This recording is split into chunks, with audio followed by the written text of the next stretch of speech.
Next program or next screen, those are energy area diagram. And you see it shows us parameter for most of organs and systems, and it presented in as diagram. So it is based on area of specific sectors. And we remember that area is evaluation of amount of photons.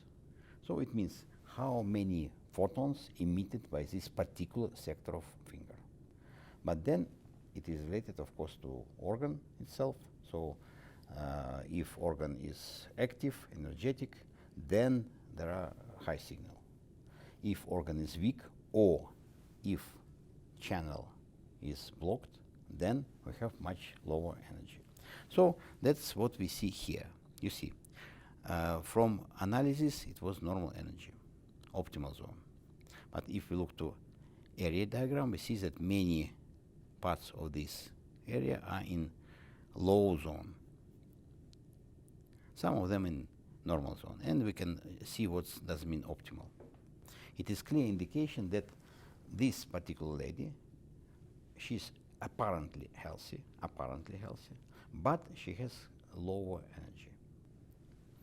If we go to next screen, it is energy diagram, and this is parameter energy. You remember we've been discussing about energy. So again, we can see optimal zone, and we can superimpose this with area diagram just by pressing this button. And of course the question why it was look different here and here, because those are different scales.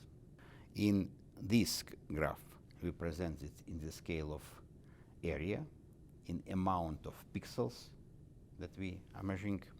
In this scale we present both energy and area in relative numbers.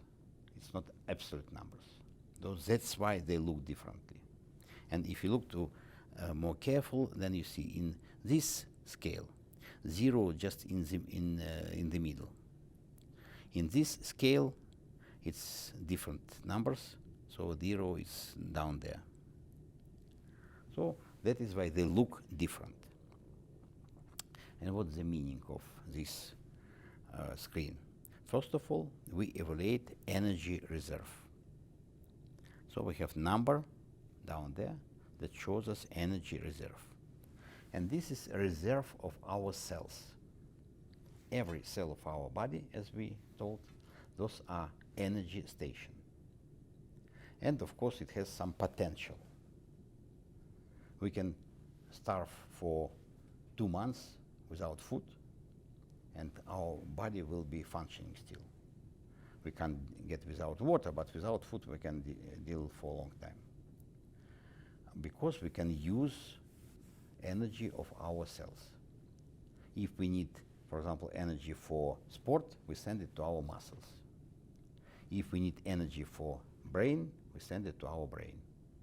And it's, I would say, automatic process. We don't need to think how to send it.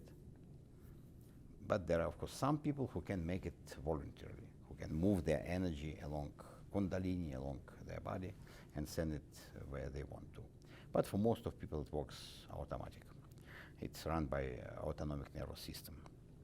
So this number shows us, is it good potential or is it low potential? So everything more than 25% is good potential. Of course, the higher the better, up to 100%. If you have peaks at the energy diagram, this indication of some areas of attention. Why? Because any problem of the body needs attention from the system, from the body. And our heart had its own nervous system, and it has its own functioning, not depending on the brain. So heart looks where there are some problems and where to send extra blood with oxygen. So when we see peak that comes out of green zone, then it is indication of some energy problem. It's indication that body pays special attention to this organ or system, and this is area of attention. The power of bioval system that we not that we can see existing problems, but we can see potential problems long before they appear as some symptoms. And we have 1,000 cases in practice for our colleagues, practitioners, doctors who can detect problem before symptom appearance, and of course it's possible to fix this problem.